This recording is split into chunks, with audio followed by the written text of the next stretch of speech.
Hello guys, welcome to my channel. Today we are going to see after clean installing Windows 11 in HP laptop, I could not control the brightness of my laptop. It's showing me this error guys. Let's fix it guys. Today's video how to fix the software framework is not installed or not running. Let's fix that issue. For that, open up any browser guys. I'm going with Google Chrome. Search here CASL setup.exe. Press enter. Click on the first one, first link, first hp.com. Just need to click on it.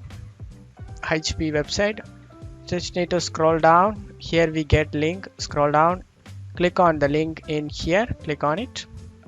And this will automatically download up.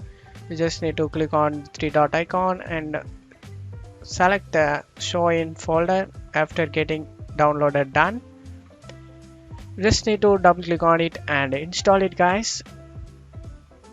Select yes and install it.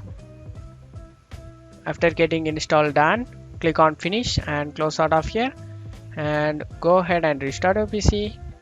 And after restarting your PC, your problem resolved. And that's it for today's video guys. Give me a like and subscribe. Thank you.